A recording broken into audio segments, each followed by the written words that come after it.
तुझे पायी सुखा सर्व आहे,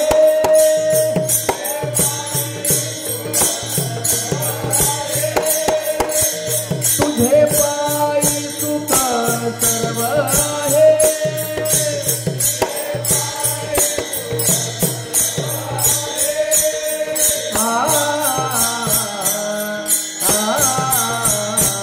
गोड तुझे रूप, गोड तुझे रूप, गोड तुझे रूप, गोड तुझे नाम, गोड तुझे रूप, गोड तुझे रूप, गोड तुझे रूप, गोड तुझे नाम, तुझे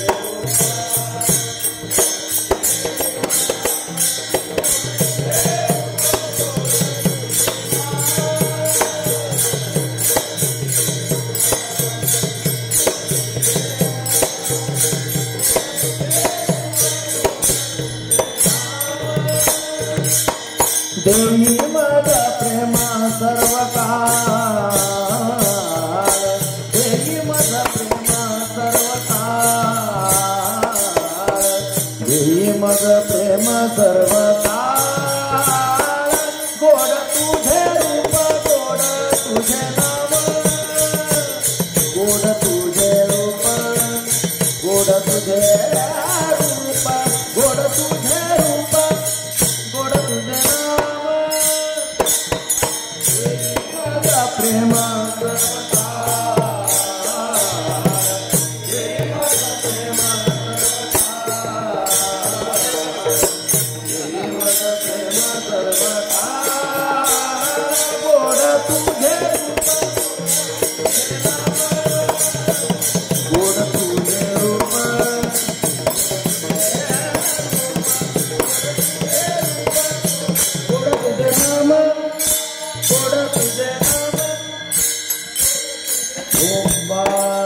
कुमारी गाइए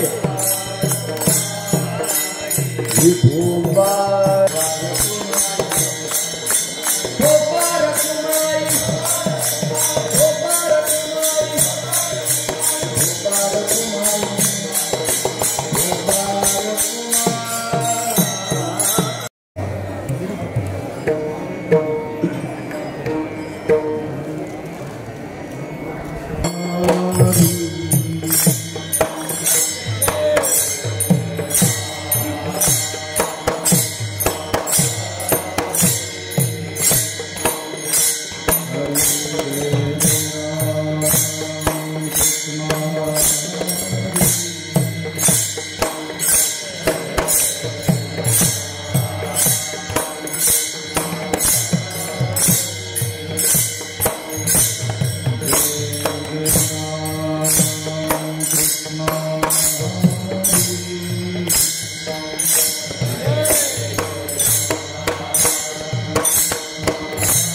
अक्षराचे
गाठी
भाव अक्षराचे गाठी ब्रह्मज्ञानाने गोमटी ते हे माय ज्ञानेश्वरी संत जना माहेश्वरी.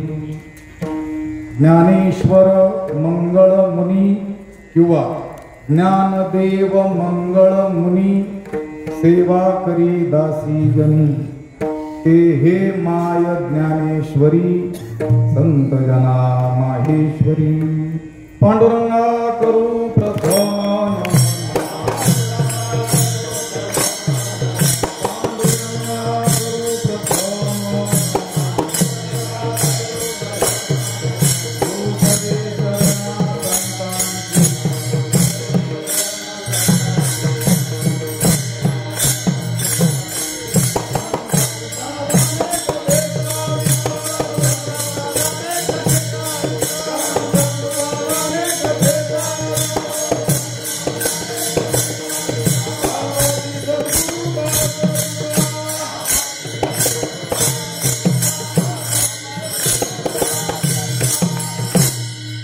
नमामि सद्गुरुं शान्तं सच्चिदानंद विग्रहं पूर्ण ब्रह्म परानंद मीशमालंदी वल्लभं. नमो सद्गुरु तुकया ज्ञान दीपा नमो सद्गुरु सच्चिदानंद रूपा नमो सद्गुरु भक्त कल्याण मूर्ती नमो सद्गुरु भास्करा पूर्ण कीर्ती.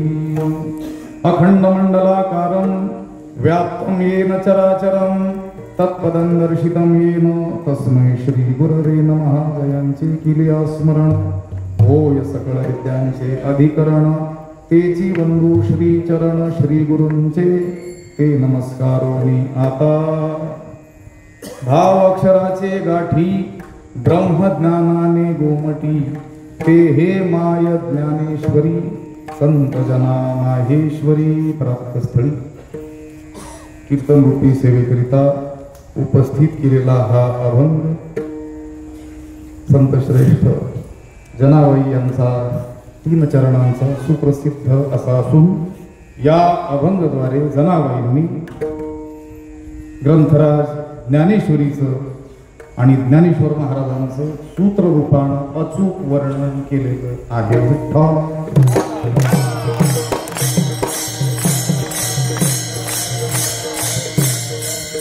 श्री क्षेत्र नेवासा ते श्री क्षेत्र पंढरपूर असा हा ग्रंथराज श्री ज्ञानेश्वरी आषाढी पालखी सोहळा वाटचाल करतो आहे. आजच्या या मुक्कामाचं जे कीर्तन आहे रथामागे दिंडी क्रमांक 10 अडभंगनाथ पायी दिंडी सोहळा हिंगणगाव गुन्हे या दिंडीला ही सेवा सांगण्यात आली संस्थानाकडून.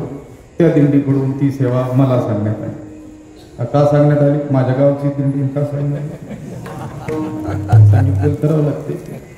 म्हणाल डबल कसं काय करतोय? हा डबल करायचंच नव्हतं. बरीच मंडळी आहेत सगळ्यांना सेवा आली पाहिजे. पण मग त्या दिंडीचा नंबर आल्यानंतर त्यांनी कुणाला सांगावं ते त्यांच्यावर अवलंबून आहे ना. त्यांनी मलाच का सांगितलं हे त्यांनाच विचारा. विठ्ठल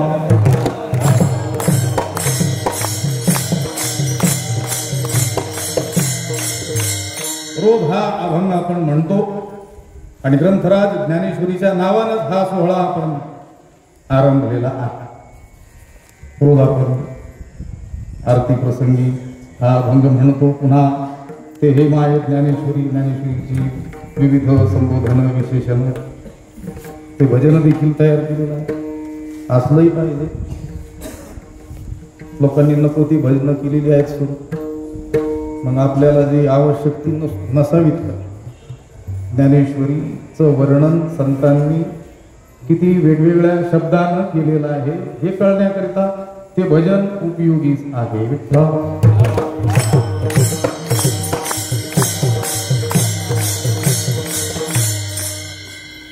अत्यंत शिस्तबद्ध असलेला हा सोहळा आहे. आपण अनेकांकडून या सोहळ्याचं केलेलं वर्णन आहे. आता रोज रोज तेच सांगण्यात काही अर्थ नाही. वेळही तेवढा राहिलेलं नाही. 6:30 ते 8 असं सांगितलेलं आहे. किती वाजले? 7:30 वाजले. कसा हा सोहळा याची संकल्पना कशी काय आहे, कसं आहे, हे सगळं आपण ऐकले नाही. भगवंताला हे करून घ्यायचं होतं म्हणून काही महापुरुषांची योजना भगवंताने केली असेल. आपण त्यांच्या मार्गाचं फक्त काय करायचं, अनुसरण करायचं. ते सांगतील तसं करण्याचा प्रयत्न करायचा.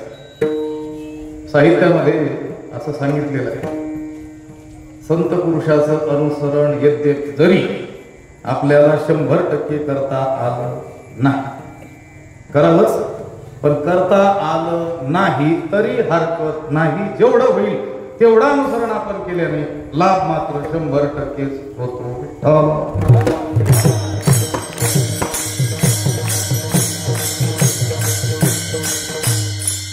आणि एक कडपरंपरेची झालर जी लागली, एक माईक. एरवी जर आपण एखाद्या गावाला कीर्तनाला गेलो एवढीच व्यवस्था तिथं असेल तर काय अवस्था करून टाकावं त्या लोकांची, समजत नाही तुम्हाला. मृदंगाला इकडून एक माईक, पलीकडून एक माईक, पुन्हा सगळ्यांसमोर एक एक माईक. पण इथं एकच माईक, येरती माईक आहे नकोच. तरी देखील कीर्तन उत्कृष्टच होतात की नाही. आता ठीक आहे, प्रत्यक्ष ज्ञानेश्वरी रूपाने ज्ञानोबराय समोर असल्यामुळं ते सामर्थ्य येत असेल, नाकारता येत नाही. पण जी सुरींनी घालून दिलेली परंपरा आहे तिचं आपण थोडंसं पालन करतो. आमच्या आदरणीय राम महाराजांच्या भाषेत बोलायचं तर 25% पालन आपण करतो आहोत, पण लाभ 100% होत आहे.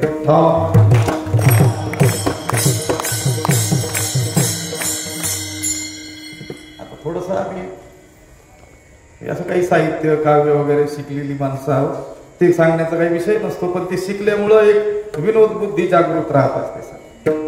म्हटलं राम महाराजांनी असाच प्रचार कीर्तनांचा केला तर या माईक सिस्टीम आल्याचं काय होईल.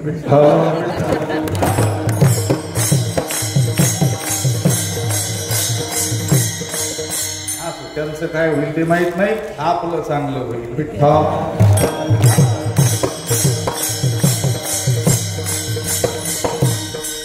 ज्ञानेश्वरीचं आणि ज्ञानोबरायांचं वर्णन करणारा हा संत जनाबाईंचा अभंग आहे.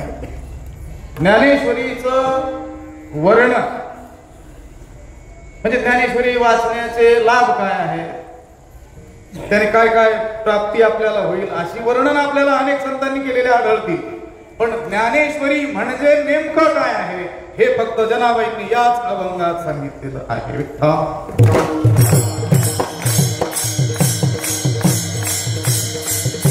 लक्षण केलेलं आहे. असाधारण धर्म लक्षणम न्यायशास्त्रानं सांगितलं. त्या त्या वस्तूचा असाधारण धर्म म्हणजे त्या वस्तूचं लक्षण. पहिलं जे चरण आहे ते पूर्ण चरण मिळून एक लक्षण तयार होतं. अर्ध घेतलं तर त्याच्यावर अतिव्याप्तीचा दोष येतो. तो दोष कसा येतो हे दाखवण्यात काही अर्थ नाही. ते दाखवत बसलो तर माझ्यावरच दोष.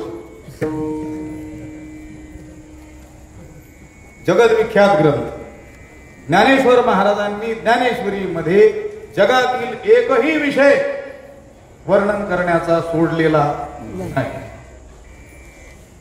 आपली जेवढी कुवत आहे किंवा त्यांची आपल्यावर जेवढी कृपा आहे तेवढा लाभ आपल्याला होतो. पण म्हणून तेवढं वर्णन त्यामध्ये आलेलं आहे असं नाही. कधी सांगितलं नाही, कल्पना नाही. पण एक पुण्याला एक प्रसिद्ध वकील आहे, तरुण आहे, आणि त्यांनी आता सायबर क्राईम या विषयामध्ये नागपूर विद्यापीठाची PhD पदवी प्राप्त केली. आणि ती पदवी म्हणजे तो प्रबंध त्यांनी त्या पैस खांबाला अर्पण करायला एक दिवस ते घेऊन आलेले होते. आणि त्यांनी सांगितलं या स्थानावर माझी श्रद्धा आहे, मी रोज ज्ञानेश्वरी वाचतो आणि या विषयाची प्रेरणा मला ज्ञानेश्वरीतून मिळाली. आता त्या क्षेत्रातील जाणकार जर असतील कायद्याच्या तर सायबर क्राईम हा अलीकडचा विषय आहे, अत्यंत अलीकडचा.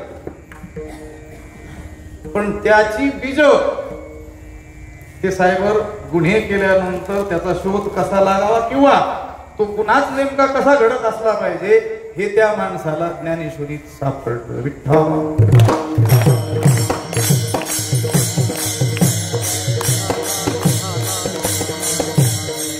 आता जास्त दीर्घ काय प्रस्तावना मी करणार. वेदापासून ज्ञानेश्वरीपर्यंत यायला वेळ लागेल. थोडक्यात बघायचं समस्त जीवाचं कल्याण कशात आहे हे प्रथमतः आपल्याला कोणी सांगितलं? वेदानं सांगितलं. तो ज्ञानाच्या बाबतीत संपन्न विदज्ञान आहे. धातूपासूनच वेद शब्द तयार झालेला आहे. ज्ञानासाठी वेदाच्याच दारात आपल्याला जावं लागतं. संत वाङ्मयाला सुद्धा आपण काय म्हणतो? वेदाचं भाष्यच म्हणतो किंवा मराठी भाषेत अवतरलेला वेदच म्हणत असतो. पंचम वेद आपण जगद्गुरु तुकाराम महाराजांच्या गाथेला म्हणतो. महापुरुष म्हणत असत. गुरुनाम गुरु श्री गुरु मामासाहेब त्याला तुकोपनिषद असं म्हणत असत. म्हणजे तो वेदच मराठी भाषेत आला. आणि आता वैकुंठवासी झालेले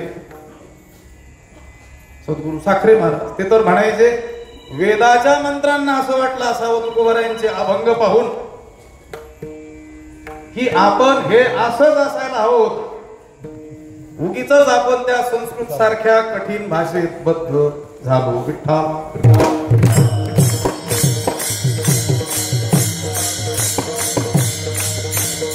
वेदाची महती आहे. श्रुतीचा निरंतर रूप अभ्यास करणे ज्ञानोबारायांनीच सांगितलेला आहे.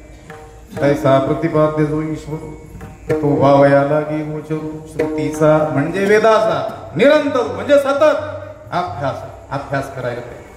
वेदाचा अभ्यास केला त्याच्याशिवाय पर्याय नाही म्हणतात. तो वेद ज्ञानाच्या बाबतीत संपन्न आहे. ज्ञानोबारायांनी दूषण दिलेलं आहे. वेदू संपन्न होय ठाई परिकृपण व्हायचा नाही. जे कानी लागला तीही वर्णाच्या येरा भवव्यथा ठिलिया स्त्री शूद्राधिका प्राणिया अनवसरू मांडोनिया राहिला आहे. त्याने उद्धाराची सोय केली. ठराविक लोकांचीच केली. बाकीच्यांना तर दारात आहे तो उभं करत नाही. अधिकाराचा प्रश्न निर्माण करतोय. ज्ञानोबा म्हणतात वेदाकडून ही जी चूक झाली मला तर असं वाटतं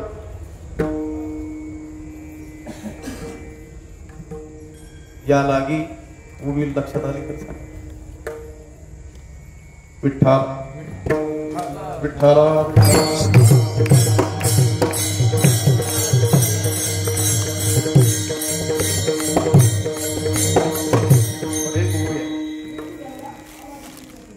ते आहे. याच्यानंतरची लगेच वेदू संपन्न होय ठाई परिकृपण व्हायचा म्हणाई. जे काणी लागला ती वर्णाच्याची येरा होवेथा ठेल्या स्त्री शूद्राधिका प्राणी अनवसुर मांडून या राहिला आहे. मज पाहता ते मागील उणे फेडावया गीतापणे. वेद उठला भलतेने सेव्य होवावया.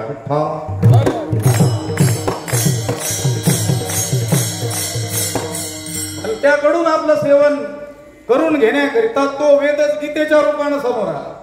याला की मागिली कुटी त्याला वेदू गीतेच्या पोटी निघाला आता गोमटी कीर्ती पाता. तो वेदच गीता रूपानं समोर आला. पण प्रश्न तोच राहिला. कोणता प्रश्न? पहिला होता अधिकाराचा प्रश्न आणि आता निर्माण झाला भाषेचा प्रश्न. विठ्ठल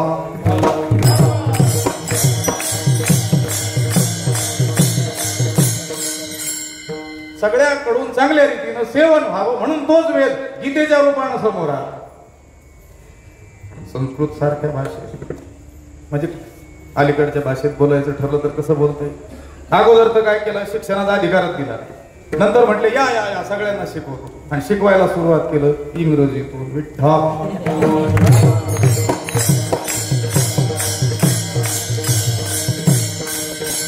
त्या गीतेवरती देखील अनेक भाष्य झाले.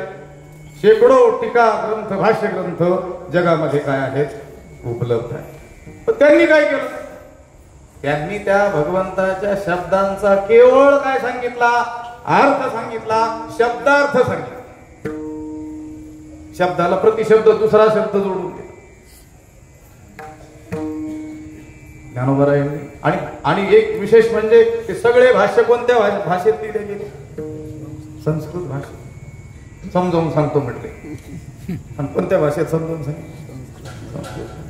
संस्कृत भाषा जगासी कळेना मनोनिया नारायणा दया आली. विठ्ठल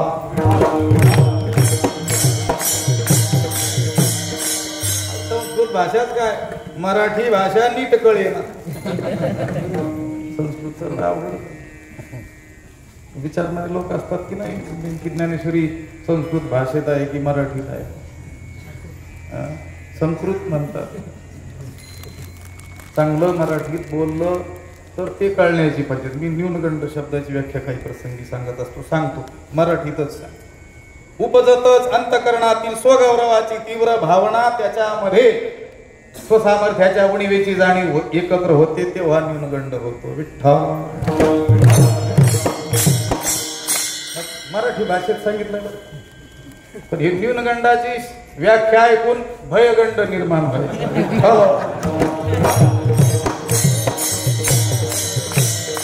चांगलं मराठी बोललं तर कळत नाही. मग संस्कृत मधली गीता ती संस्कृत मध्येच समजावून सांगितली तर कशी काय कळेल. सामान्य जातीविशेष आहेत ते शिकतील बाबा. शिकले तरी फक्त शब्दांचा काय कळेल, अर्थ. शब्द साठा वाढेल, शब्दसृष्टीचं प्रभुत्व मिळवता येईल. पण भगवंताने नेमकं काय सांगितलेलं आहे, भगवंताच्या बोलण्याचा नेमका तात्पर्य काय आहे, नेमका भाव काय आहे, हे अन्य भाष्य शिकून कळू शकत नाही. विठ्ठल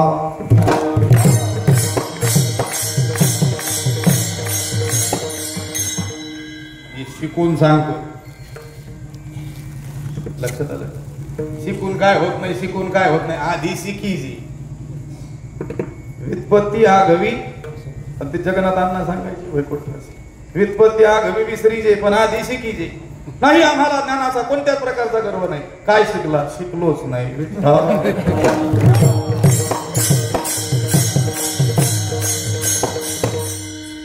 श्री गुरु कृपेनं आमचे ज्येष्ठ गुरु बंधू आहेत भगवान, आणि भाष्य ग्रंथ, टीका ग्रंथ, पुन्हा त्याच्यावर वार्तिक ग्रंथ शिकण्याचा योग आम्हाला पूर्व पुण्याईनं, ज्ञानोबरायांच्या कृपेनं, श्री गुरु कृपेनं, तुमच्या सगळ्यांच्या सदिच्छेनं लाभला. पण ज्ञानेश्वरी मध्ये जो आनंद आहे तो कुठेही नाही. विठ्ठल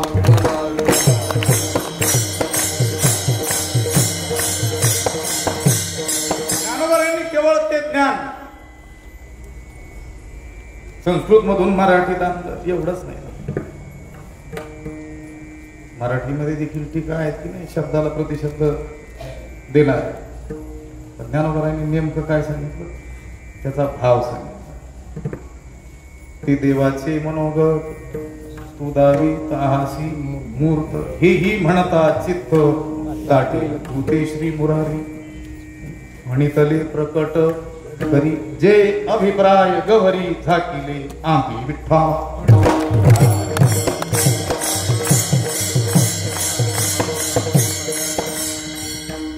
भाष्य ग्रंथ निर्माण होऊ नये जे ज्ञान गुह्यच होत ते प्रगट गुह्य बोले. ज्ञानोबरांच्या आरतीमध्ये आपण म्हणतो, तिरे संस्कृताची गहने थोडोरी मराठीया शब्द सोपाने रचिली धर्मनिधाने श्री निवृत्ती देवे. निवृत्तीनाथ महाराजांनी हे आमच्याकडून करून घेतलं किंवा त्यांनीच केलं, त्यांनीच रचिली. आता मात्र ज्याला वाटेल त्याला कधीही त्या गीता गंगेमध्ये यथेच्छ स्नान करता येऊ शकतं.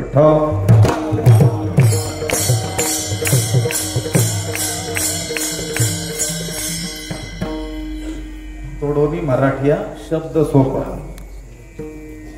गंगा नदी कोणती पवित्र नदी म्हणा, तिच्यात स्नानाला जायचंय, पवित्र शुचिरभूत व्हायचंय. पण जर उत्तुंग असे तट असतील तर तिथं उतरायचं कसं? तरी पोहणारा असेल तिथं गेल्यानंतर पोहू शकतो. जर दगडी उंच उंच भयानक असे तट असतील, नर्मदे काठी कोणी गेला असेल, कल्पना आहे काही ठिकाणी तर प्रचंड उंच तट असतात. पण कुणी एखादा राजा म्हणा, कुणी धनिक मनुष्य म्हणा, त्यानं आपलं धन त्या चांगल्या कार्यामध्ये खर्च करून ते दगडी उत्तुंग असलेले तट तोडून काय केले, घाट बांधले.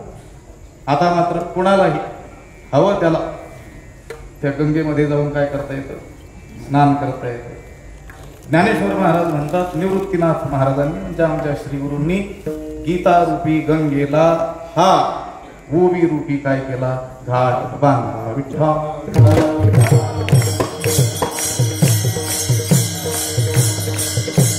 आपल्या वारकरी संप्रदायाचा पाया म्हणजे ज्ञानेश्वरी आहे. पुढे सर्व संतांनी जे वाङ्मय निर्माण केलेलं आपल्याला दिसून येतं त्याची मुळं आपल्याला ज्ञानेश्वरीमध्ये आढळतात. ज्ञानदेवे रचिला पाया कोणत्या रूपानं? ज्ञानेश्वरी ग्रंथ रचनेच्या रूपानं.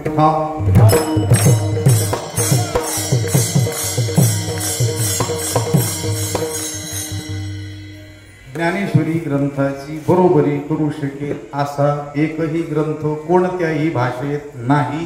किंबहुना कोणत्याही भाषेतील अनेको ग्रंथ एकत्र येऊनही ज्ञानेश्वरीची बरोबरी करू शकत नाही.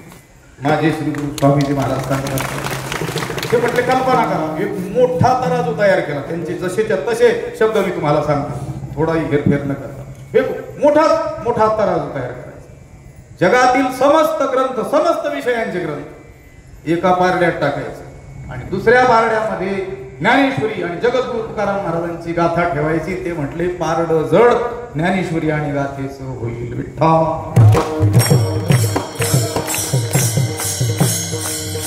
हे कोणी सामान्य माणूस सांगतोय असं नाही, ज्यांचं पूर्ण आयुष्य संस्कृत ग्रंथ शिकवण्यात ज्यांनी वेचलेलं आहे, जे न्याय आणि व्याकरणाचे महान पंडित आहेत. वेदांत तिच्यावर गोष्ट करायचीच नाही, वेदांत केसरीच आहे विठ्ठल.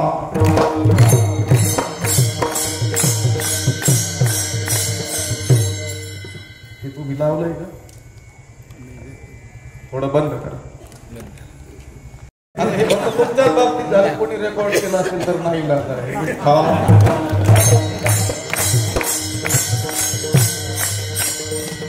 तशी हरकत नाही, ज्ञानेश्वरीवर PhD केलेले 4-6 तरी सापडतील आपल्याला. याचं त्याच्यावर लुटून देऊ विठ्ठल. ते म्हटले आतापासून इथपर्यंत मी ज्ञानेश्वरीचा अध्ययन केलं. सगळ्या ज्ञानेश्वरीवर त्यांनी पेन्सिल लिहून ठेवलेली. कोणती ओवी कोणत्या वेदातील कोणत्या मंत्राचं भाष्य वाटतंय सगळं लिहिलं आणि पाहिलं. तुकाराम महाराजांची गाथा सुद्धा त्यांनी अशी लिहून. भाष्यातील कोणत्या पंक्तीच्या साम्यतेच्या अर्थाची उभी आहे सगळं लिहून. त्यांनी सांगितलं ज्ञानेश्वरी सारखा आणि जगद्गुरु तुकाराम महाराजांच्या गाथेसारखा ग्रंथ जगात नाही. हे त्यांच्या अनुभवाचे बोल आहेत. या ज्ञानेश्वरी ग्रंथाबद्दल बोलावं तेवढं थोडं आहे. अनेक संतांनी ज्ञानेश्वरी बद्दल काय केलेलं आहे बोलले. ज्ञानेश्वरीला विविध नावही आहे, विविध संबोधन दिलेले आपल्याला आढळून येतात. ब्रह्मसाम्राज्य दीपिका वर्णियली गीतेची टीका विठोबाचा प्राण सखा ज्ञानोबा माझा. ज्ञानेश्वर महाराजांनी गीतेला ब्रह्मसाम्राज्य दीपिका म्हटलेलं आहे. ते अक्षरे नवती देखा ब्रह्मसाम्राज्य दीपिका. ज्ञानोबरायांनी गीतेला ब्रह्मसाम्राज्य दीपिका म्हटलं. नाथ महाराजांनी ज्ञानेश्वरीला ब्रह्मसाम्राज्य दीपिका म्हटलं विठ्ठल.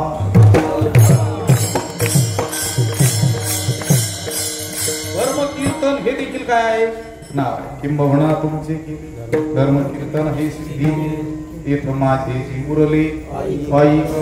किती नम्रता आहे. रचना कोणी केली? ज्ञानेश्वर महाराजांनी सांगितली. कोणी? ज्ञानेश्वर महाराजांनी सांगितलं. पण मी नाही केलं. हे सगळं कोणाचं आहे? श्री गुरूंचं आहे. आपलं अवघडच आहे.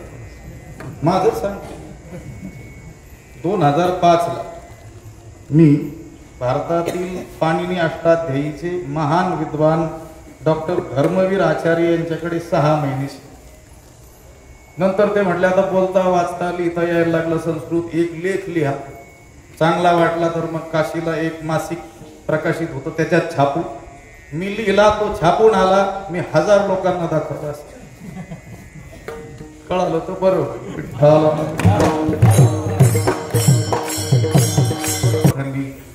संतांचं काय केलेलं आहे वर्णन केलं. तरी देखील विनयानं ते काय म्हणतात, शब्द काही 6 घडीचे प्रमी कैसे चढीचे अलंकार मुनीचे काय ते नेमी सगळं तेच झाले. एक वाक्य बोलू का? ज्ञानेश्वर महाराज नवशब्द निर्माते आहेत आणि त्या शब्दाला अर्थ प्रदातेही आहे विठ्ठल.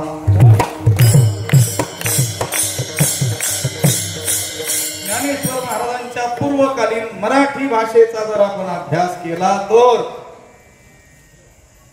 ज्ञानेश्वर महाराजांनी मराठी भाषेला अनेक नवीन शब्द आणि अर्थासह दिलेले शब्द दिलेले आपल्याला आढळतात. विनय आहे. धर्मकीर्त, ब्रह्मसाम्राज्य दीपिका, ब्रह्मानंद लहरी प्रगट केली, निगम जेनी निगमवल्ली प्रगट केली, अशी अनेक काय. ज्ञानदेवी, नामा म्हणे ग्रंथ श्रेष्ठ ज्ञानदेवी.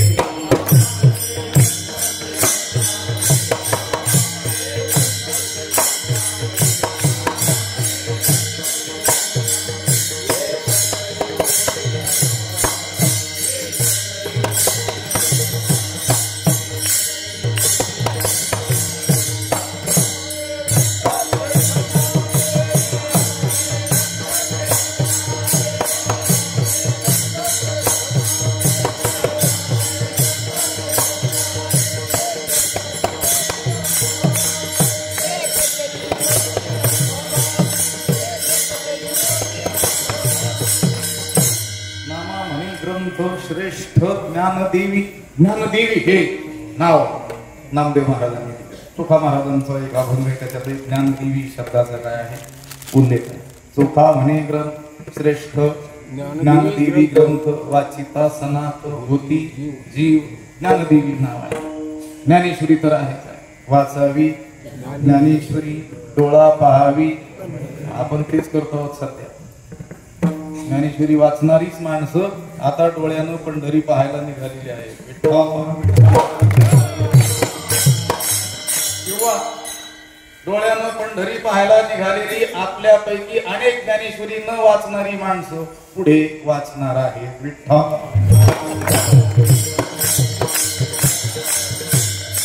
आणि मला वाटतं ते या सोहळ्याचं फळ असेल. माझ्या अल्पबुद्धीला आता इथं जेवढे उपस्थित आहे किंवा सोहळ्यात जेवढे सहभागी आहेत आणि त्यापैकी ज्ञानेश्वरी नित्यानं न वाचणारे जे आहे आणि वाचता येत आहे, वाचता येत असून न वाचणारे आहेत, त्यांनी वाचायला सुरुवात केली पाहिजे.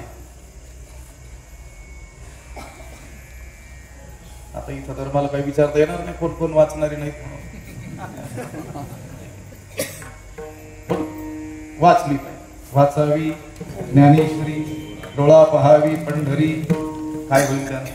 ज्ञान होय अज्ञानासी ऐसा वरया ठिकेसी. ज्ञान होय मूढा. मूर्ख माणसाला सुद्धा ज्ञान होईल. ते म्हणाल नाही नाही आम्ही केवळ मूर्ख नाही, अति मूर्ख. ते म्हणजे त्यांना सुद्धा अति मूर्खा त्या होण्याची बुद्धी ज्याची त्या होनी दगड.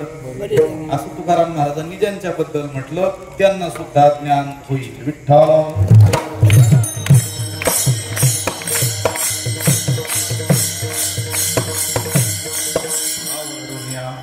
वाची ज्ञानेश्वरी. त्याचं फळ काय? कृपा करी हरी दयावरी. त्यामध्ये ज्ञानेश्वरीच्या पठणाचं काय सांगितलं? फळ सांगितलं. पण ज्ञानेश्वरी म्हणजे नेमकं काय आहे ते यथार्थपणे सूत्र रूपाने जनाबाईंनी अभंगाच्या पहिल्या चरणात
पूर्ण एक लक्ष ज्ञानेश्वर अर्ध जर घेतलं तर हे लक्षण कालिदासादी कवींच्या काव्यावर अतिव्याप्त होईल, कारण त्यांनी सुद्धा त्यांना जो भाव सांगायचा तो देखील अक्षराच्या गाठीतच ठेवलेला आहे.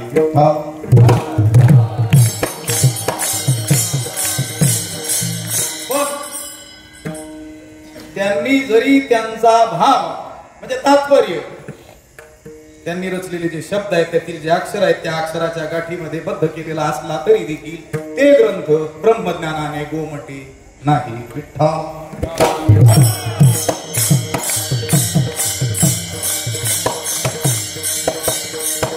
एक लक्षण भाव अक्षराचे गाठी ब्रह्मज्ञानाने गोमटी हे लक्षण फक्त ज्ञानेश्वरीवरच जाईल. निर्दुष्ट लक्षण ज्याला म्हणतात ते लक्षण गणाबाईंनी या अभंगाच्या या पहिल्या चरणात ज्ञानेश्वर महाराजांनी भगवंतानं गीतेमध्ये जो भाव भगवंताचा जो भाव आहे तात्पर्य भाव शब्दाचे अनेक अर्थ होती तसे पाहायलाच गेलं तर भाव शब्दाचे 53 अर्थ होता.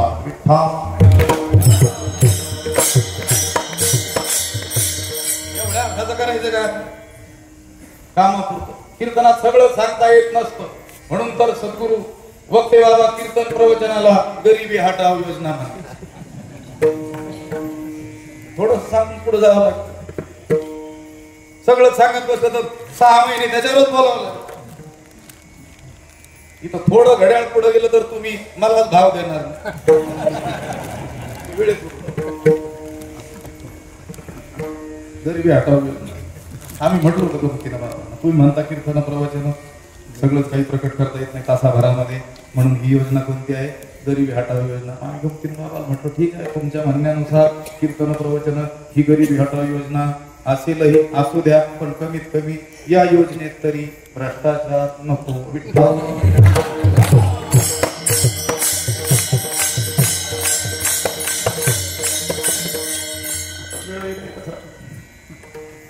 मी असं ऐकलंय जुन्या लोकांकडून की अभंगावर कीर्तन करत असताना ती जुनी लोक होती तेवढं माप आपल्याला नाही करता यायचं. ते म्हणायचे कमीत कमी 60 ओव्या तरी सांगायचं. किती कीर्तन होतं किती एका सगळ्या पाठ केलेल्याच 60 नाही 60 मिनिटं कीर्तन असेल तर मिनिटाला एक ओवी असली पाहिजे. आता कीर्तनच नेवाशावरून निघालेल्या सोहळ्यात आहे की जिथं ज्ञानेश्वरी बसली मग तिथं ओव्या नाही याच्यात काय येत मग काय गाणे म्हणावे काळ थोडा वेगळा आहे तुझा. ज्यांच्या ओव्याच पाठ नाही ते मोठे कीर्तन करायचे तुमच्या दृष्टीने. आम्ही तर म्हणतो हेही बरंच तुम्ही ओव्या पाठ नसणाऱ्यांना मोठा कीर्तनकार म्हणता. आमच्या पोटात दुखण्याचं काहीच कारण नाही. अजून ओव्या पाठ असणाऱ्यांची कीर्तन तुम्ही होऊ देता हे भाग्य.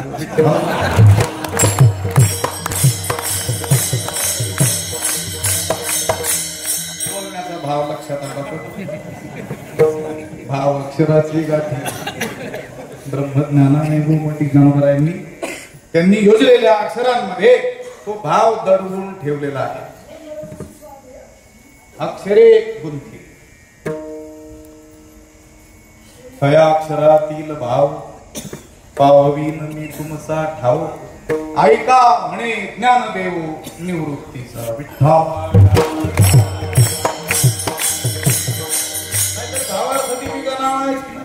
तया अक्षरा आतील भाव अक्षरातील भाव शब्दातीलही म्हटले नाही. शब्द मोठा आहे.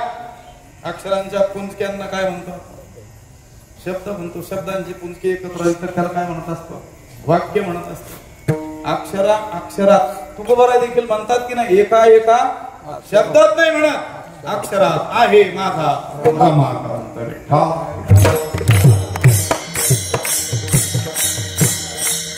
तेवढा वेळ आपल्याकडे तेवढी वेळ नसली तरी देखील 2-3 मुद्दे मला सांगायचे. ज्ञानेश्वर महाराजांनी जरी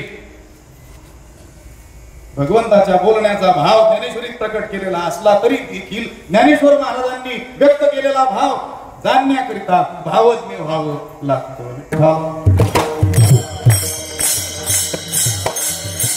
लक्षात आलंय? ज्ञानेश्वर महाराजांनी भगवंताचा भाव ज्ञानेश्वरीत प्रकट केला, पण ज्ञानेश्वर महाराजांना नेमकं काय सांगायचं त्यांचा भाव कधी कळेल? त्यांची कृपा होईल तर आपण भावज्ञ होऊ. तर 2-3 शब्दाचं चिंतन करावं लागेल. शब्दज्ञ, अर्थज्ञ आणि भावज्ञ.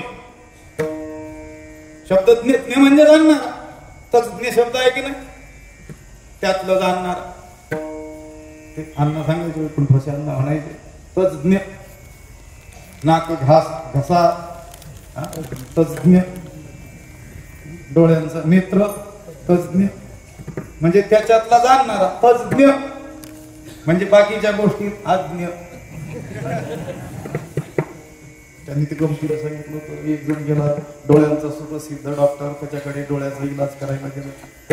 भारतात नावाजलेला किंवा महाराष्ट्रात म्हणून त्याने त्याचा डोळा तपासला, पण काय नेमकं त्याच्यामध्ये बिघाड आहे काहीच कळेना. वेळोवेळी तपासला, वेगवेगळ्या यंत्रांनी तपासला, कसं काय लक्षात येईल? त्या पेशंटलाही कळेना, डॉक्टरलाही कळेना. आजपर्यंत असा डोळ्यांचा कोणताच विकार नाही की जो माझ्या नजरेतून सुटेल, पण याला नेमका काय दोष त्याच्या नेत्रात आहे काही कळेना. त्या पेशंटलाही कळेल. तो पेशंट म्हणे असं कसं झालं, तुम्ही तर सुप्रसिद्ध डॉक्टर आहे. मग डॉक्टर म्हणे हो हो हो मला लक्षात आलं. म्हणे असं आहे, तुमचा डावा डोळा दुखतोय, मी उजव्या डोळ्याचा तज्ज्ञ आहे.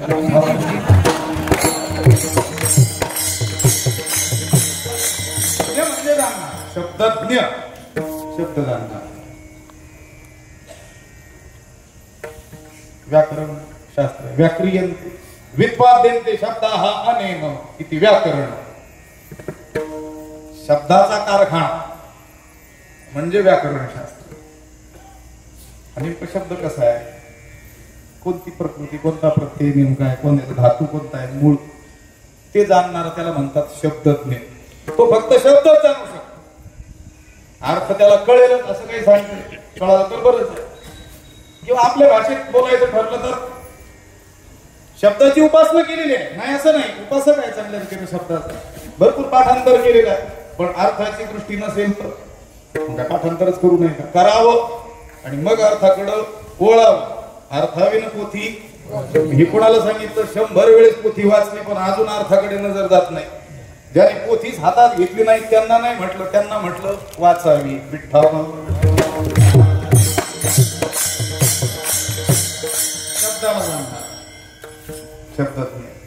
अर्थज्ञ, काही जण त्या शब्दाच्या अर्थाला जाणतात. 2-4 प्रकार आहेत पहा. अक्षर, अर्थ, आशय, अनुभव आणि मग अनुवाद. विठ्ठल उपासना करावी, शब्दांची उपासना करावी, पाठांतर पारायण इत्यादी करावे. नंतर अर्थ जाणण्याचा काय करावं? प्रयत्न करावा. कोणापुढे तरी बसावं, मग कळतो अर्थ, नाहीतर अनर्थ होऊन बसतो. अर्थ शब्दात नाही कळाला तरी संपली नाही यात्रा. आशय, शब्दाच्या अर्थाच्या पाठीमागचा काय जाणला पाहिजे?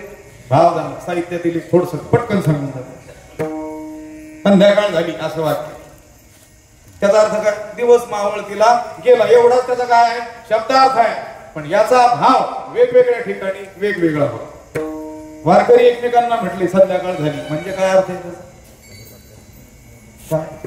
हरिपाठ करण्याची वेळ झाली. मजूर जर म्हटले एकमेकांकडे बघून संध्याकाळ, त्याचा काय अर्थ आहे? अर्थ तर तेवढाच ना, दिवस मावळतीला गेला, पण भाव काय निघतो त्याच्यातून? स्वरांनी एकमेकाकडे बघून म्हटलं संध्याकाळ झाली, त्याचा काय अर्थ होतो? दिंडी मुक्कामाला आलेली आहे.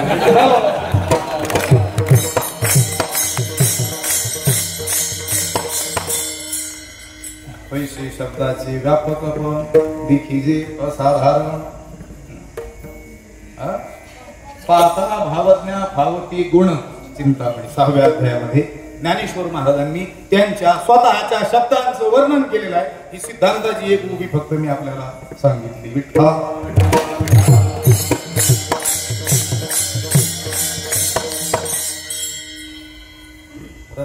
महाराज म्हटले तर नाही का, जर मोह धरला तर काय होतं, मोह धरिल्या ऐसे जे आसती असली प्रतिष्ठा थोडक्या वेळात संपवायचे. सुरू करणारा मी उशिरा सुरू केलेला आहे 15 मिनिट. याच्यात माझा काय दोष आहे? तर मी काय फार चालीवर चाली म्हणणारही नाही, मला काही येत नाही. अभंगांच्या चरणाला सुद्धा मला सरळच म्हणावं लागतं. याच्या उलट आमच्या आदरणीय राम महाराज त्यांना जर म्हटलं तर ओव्यांना सुद्धा चालला होती.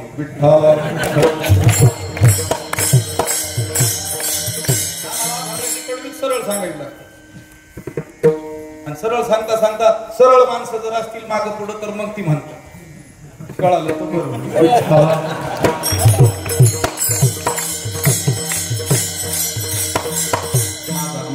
बोलू कौतुकी परी अमृतातेही पैदा जिंके ऐशी अक्षरे रसिकी मिळली जी कोवळीची चिनी पाडे दिसती नातीचे रंग थोडे वेधे परिमळाचे बीक मोडे जयाची ऐका रसाळपणाची अलोभा ती श्रवणीची होती जिभा बोले इंद्रिया लागे कळंभा एक सहजे शब्द तरी विश्व श्रवणाचा परिरसना म्हणे रसुहांचा ग्राणासी भाव जाय परिमळाचा हा तोची होईल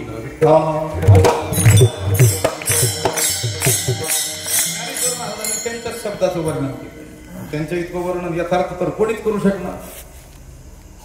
त्यांनी सांगितलं हे माझे जे शब्द आहेत ना हे शब्द बघून सगळ्या इंद्रियांना वाटेल हा माझाच विषय आहे.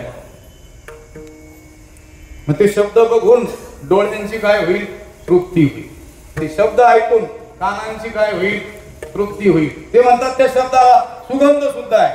ज्ञानोबरायांच्या शब्दात तेवढी उंची आपली होईल तर त्याचा सुगंध देखील घेता येईल.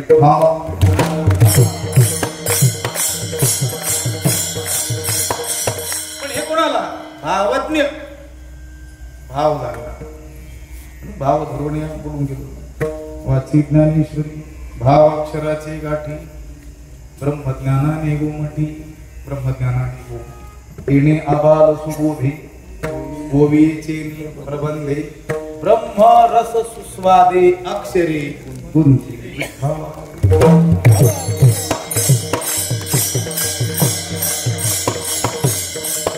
भावाक्षराचे गाठी ब्रह्मज्ञानाने गोमटी. ज्ञानेश्वरी कशी आहे? ब्रह्मज्ञानाने संपन्न आहे, सजलेली आहे, शोभिवंत होते आहे, सौंदर्याने नटलेली आहे. विठ्ठल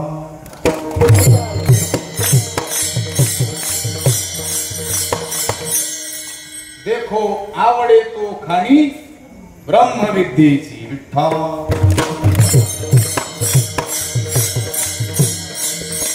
विवेका जीवानी हो काना मनाची जिनी देखो आवडे तो खाणी. हवं त्याला ज्याने इच्छा केली त्याला ब्रह्मज्ञान प्राप्तीची सोय ज्ञानेश्वरीत आहे. विठ्ठल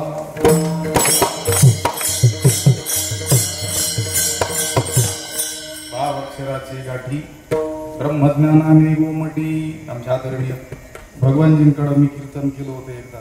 भावाक्षराची गाठी एवढा भाग झाला होता. म्हटलं बाकीचं पुढच्या वर्षी पाहू.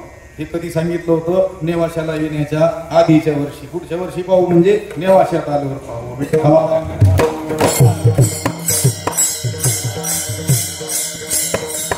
काही पाहता येणार नाही. तिकडच पाहू काय आहे ते.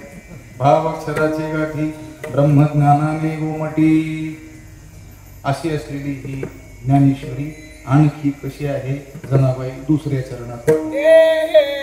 माय ज्ञानेश्वर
संत जना माहेश्वरी वरच्या चरणातील वर्णन जर ऐकलं तर सामान्य माणसाला भीती निर्माण होते.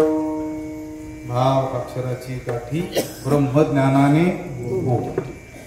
सामान्य माणूस म्हणेल ही तर आपल्या आवाक्याच्या पलीकडच आहे. पण जनाबाई म्हणतात भिऊ नका. ही अशी जरी असली ज्ञानेश्वरी तर ती कोण आहे? ते हे माय ज्ञानेश्वरी. लेकराला जशी आई असावी तशी जीवांसाठी कोण आहे? ज्ञानेश्वरी कोण आहे? माया, आई. ज्ञानेश्वर महाराज ही मायच. ज्ञानेश्वर महाराजांची वर्णन आपल्याला माय बाप अशीच केलेली आढळून येतात. ज्ञानराज माझी यांची माऊली माऊली आई म्हणती ज्ञानाबाई आई आई असे म्हणतात. ज्ञानेश्वरी सुद्धा कोण आहे? आई.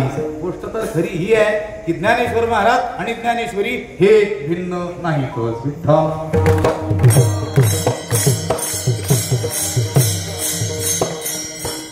मग ज्ञानेश्वर महाराज माय आहेत, आई आहे, ज्ञानेश्वरी आई आहे. आम्हाला अनुभव काय येत नाही? देवाची वर्णन आई असंच आहे. आम्हाला अनुभव काय? जर देव आईच आहे होमेव माताच आईच आहे. ज्ञानेश्वर महाराज आई आहे, ज्ञानेश्वरी ग्रंथराज श्री ज्ञानेश्वरी आई आहे. आम्हाला अनुभव काय येत नाही? त्याचं उत्तर आपल्या जवळच आहे. कारण आपण बालक झालेलो नाही.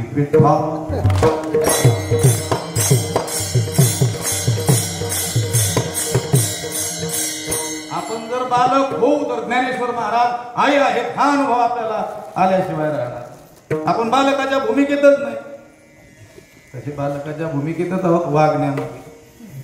कळाला तो बरोबर.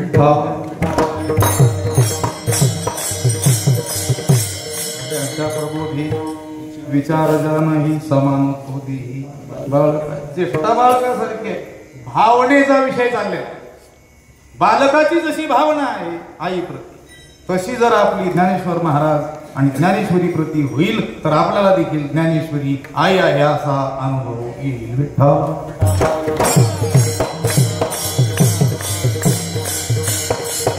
असं ऐकले जुन्या लोकांकडून. वैकुंठाचे सद्गुरू धुंडा महाराज त्यांच्या बाबतीत की ते सकाळीच स्नान शुचिरभूत होण्याच्या पूर्वी ज्ञानेश्वरी घेऊन वाचत बसले होते. कोणीतरी विचारलं त्यांना. त्यावेळेस त्यांनी सांगितलं म्हणजे शुचिरभूत स्नान वगैरे करून मग का वाचत नाही? तर त्यांनी सांगितलं होतं ज्ञानेश्वरी ही आमची काय आहे? आई आहे. आणि बाळाला आईकडे जाण्याकरिता शुचिरभूतच झालं पाहिजे असं काही नाही आहे. विठ्ठल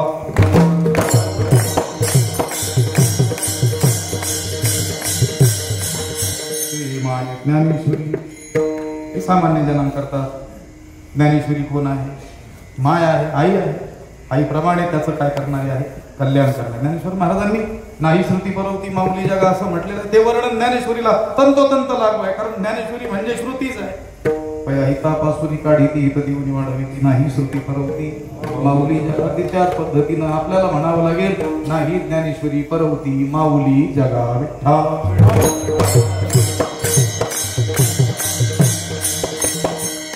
श्रेष्ठ लोकांचा जर विचार केला तर संत जना माहेश्वरी दोन अर्थ होते. महाश्च असो ईश्वरी इति माहेश्वरी. ईश्वरी ज्ञान हे कोणाकरिता? संत जन श्रेष्ठ जन जे आहे त्यांच्याकरिता ज्ञानेश्वरी म्हणजे ईश्वरी ज्ञान. किंवा माहेश्वरी शब्दाचा अर्थ करता येईल महेश्वरात आगतानी माहेश्वरानी. महेश्वरापासून ही परंपरा आली म्हणून ज्ञानेश्वरी माहेश्वरी. विठ्ठल गुरु शंकरा लागोनी शिष्य परंपरा बोधाचा हा संसारा झाला जो नामोती. पुढच्या बघा बघू. आधीच तो कृपाळू वरी गुरु आज्ञेचा बोलू.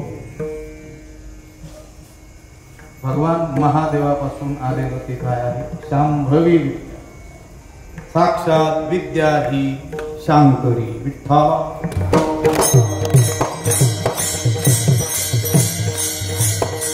हे माय ज्ञानेश्वरी संत जना माहेश्वरी. आणि असा हा अद्भुत असलेला ग्रंथ ज्यांनी रचला ते ज्ञानेश्वर महाराज कसे अभंगाच्या शेवटच्या चरणात. ज्ञानदेव मंगल मोरी.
आखे गावकर.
ज्ञानेश्वर मंगळ मुनी सेवा करी दासी जनी.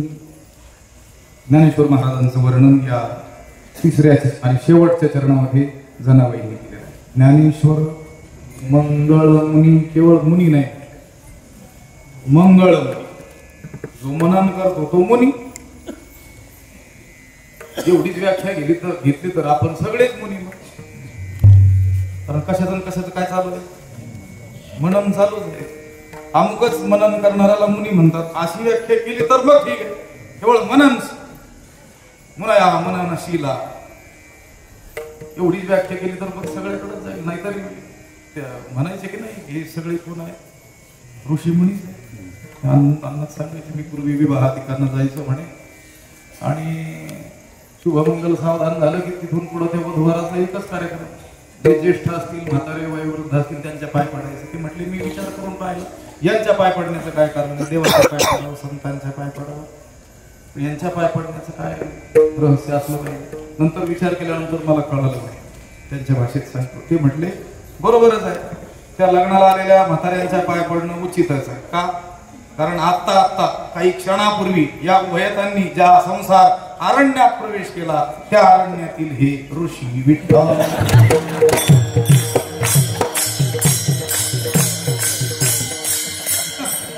केवळ मुनी नाही म्हटलं, मंगळ ज्ञानेश्वर मंगल मुनी. त्या मंगल शब्दाचे खूप मोठे अर्थ होऊ शकतात, पण सांगितलं ते मंगल होऊन जायच्या विचारात. मग गलयति इति मंगल. मग नाम अशुभम गलयति नामनाशयति, अशुभाचा नाश करतं त्याला म्हणतात मंगल. आणि मंगल लाती इति मंगलम. मंगम नाम शुभम लाती नाम आनयति, जे शुभाला घेऊन येतं त्याला म्हणतात मंगल. विठ्ठल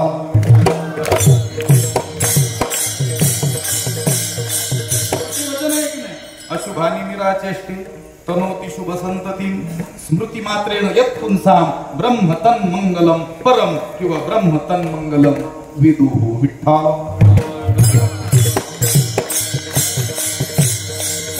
अशुभाला घेऊन जातात, शुभाची प्राप्ती करून देत त्याला काय म्हणतात मंगल. ज्ञानेश्वर महाराज असे आहेत की त्यांचं चिंतन केल्यानं आपलं काय होईल मंगल. ज्ञानेश्वर मुखी म्हणता चुकती फेर ज्ञानदेव म्हणता माया गेली समूळ विलाय. हे झालं अशुभाचा नाश. आणि ज्ञानदेव म्हणता ज्ञानदेव देतो, ही झाली शुभाची प्राप्ती. विठ्ठल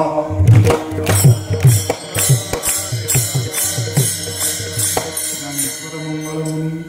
आणि अशा ज्ञानेश्वर महाराजांप्रती जनाबाईचा भाव काय आहे. सेवा करी दासी, ज्यांनी स्वतःला दासी म्हणून घेतात, संत श्रेष्ठ जनाबाई. या अभंगाचा काहीसा विचार करण्याचा या ठिकाणी आपण मोडका तोडका म्हणजे गरिबी हटाव योजना राबवून केलेला हा काय आहे प्रयत्न आहे. वेळेची काय असते मर्यादा असते ते ठीक आहे. थोडा उशीर झाल्यामुळे तेवढं लांबवलेलं आहे. कीर्तन 1.5 तास झाले की कोण असतो तेवढं झालं असेल. तासभरही बोलणं झालेलं नाही आहे. असो, बोलण्यासाठी झालं असं वाटचालीचं कीर्तन आहे. सगळे थकलेले, सगळ्यांना ठाऊक आहे ज्ञानेश्वरी म्हणजे काय आहे. फक्त कोणीतरी एकानं उभं राहून सांगायचं, दुसऱ्याने ऐकायचं, म्हणजे ते काय होते आवृत्ती होऊन जाते. दुसऱ्या खेड्यामध्ये केलेलं कीर्तन थोडं आहे. सगळी महान मंडळी ज्ञानेश्वरी पाठ असणारी अनेक मंडळी इथं काय आहे उपस्थित आहे. शिरसगावकर आमच्या पूजनीय माई आहे, वाघ साहेब आहे, आता इथं उपस्थित नाही पण आमच्या ताई आहे कृष्णा भाऊंच्या भगिनी. 1000 पारायण ज्ञानेश्वरीचे अनुष्ठान पूर्व केले. संदीप भाऊ त्यांच्या मातोश्री म्हणजे आमच्या भगिनी. विठ्ठल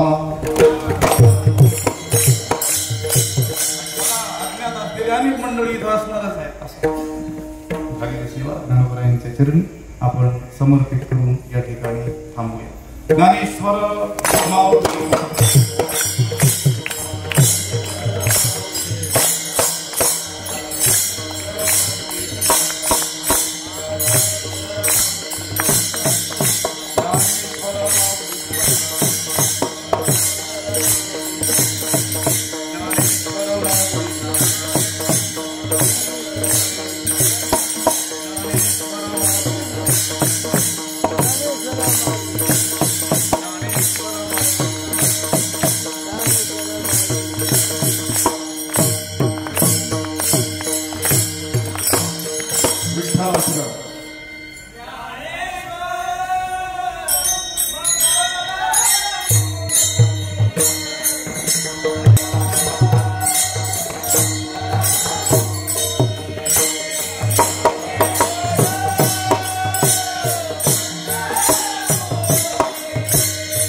संत ज्ञानेश्वर महाराज संस्था.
सुखा